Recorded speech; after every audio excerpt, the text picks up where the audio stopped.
আমাদের মূল লক্ষ্য হচ্ছে এবং সরকারের মূল লক্ষ্য হচ্ছে ঢাকা শহরকে বাসযোগ্য হিসেবে গড়ে তোলা এবং সকল মানুষ যাতে একটা সুন্দর এবং সুস্থ নগরীতে বসবাস করতে পারে। কেউ চায় না ঢাকা শহরে ঘন্টার পর ঘন্টা জ্যামে পড়ে থাক, কেউ চায় না ঢাকা শহরে সামান্য বৃষ্টি হলেই একটি জলাবদ্ধতা তৈরি হোক, একটি স্কুলে ভর্তি করার জন্য সকলেই একটা যুদ্ধের মতো নেমে যেতে হয়, সেই জিনিসটা আমরা চাই না।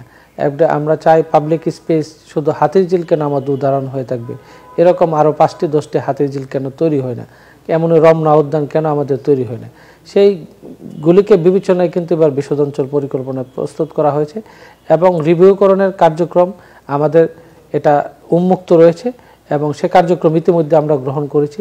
আমার মনে হয় যে কিছু কিছু যুক্তির যে আবেদনগুলি আছে সেটা পর্যালোচনা করে রাজউক কর্তৃক আমরা গৃহায়ন ও গণপূর্ত মন্ত্রণালয়ের মাধ্যমে ড্যাব সংক্রান্ত ক্যাবিনেট কমিটিতে উপস্থাপন করা হবে। সেখানে যৌক্তিক আবেদন বিবেচনা করে সরকার ডেফিনেটলি রিভিউকরণের কার্যক্রম করবে। সেখানে সাধারণ মানুষকে আশ্বস্ত করতে চাই, সরকারের মূল লক্ষ্য হচ্ছে সকল মানুষের জন্য বাসযোগ্য নগরী তৈরি করা।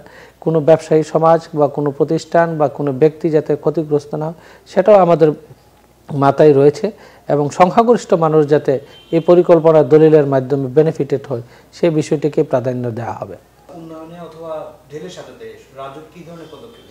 আপনি জানেন যে ঢাকা শহরের রাজধানী শহরের ইতিহাস হলো 400 বছরের ইতিহাস। এই রাজধানী শহর 400 বছরের কিন্তু তার আদি উৎপত্তি হয়েছিল কিন্তু বুড়িগঙ্গা নদীকে কেন্দ্র করে। সেখানে ছিল মানুষের প্রাণচঞ্চল এবং সেখানে ব্যবসা বাণিজ্যের ছিল, একটা জায়গা ছিল এবং এখনও কিন্তু যে আমাদের পাইকারি বাজার থেকে শুরু করে অনেকগুলি বাজার কিন্তু ওল্ড ঢাকা কেন্দ্রিকই রয়েছে। যে কোনো শহর যখন পুরাতন হয়ে যায় তখন তাকে রিজেনারেট বা রিডেভেলপমেন্ট করার উদ্যোগ গ্রহণ করে। আমরা নতুন যে কোনো শহর তৈরি করতে পারি, তার মানে কোনো শহর পুরাতন হয়ে গেলে তাকে ফেলে বা ধ্বংস করে আসা নয়।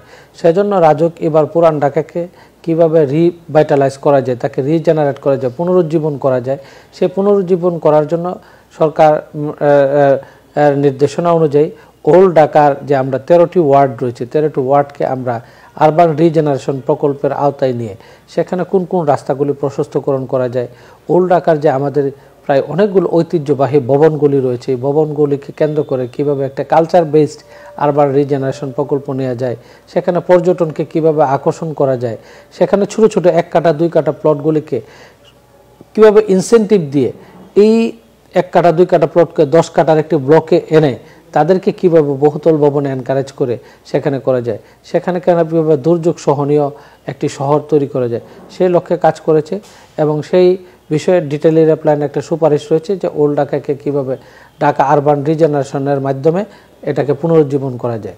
এবং ড্যাপের এই সুপারিশের আলোকে আপনারা জেনে খুশি হবেন যে রাজউক ইতিমধ্যে ঢাকা আরবান রিজেনারেশন প্রকল্প নামক একটি প্রকল্প নিয়েছে।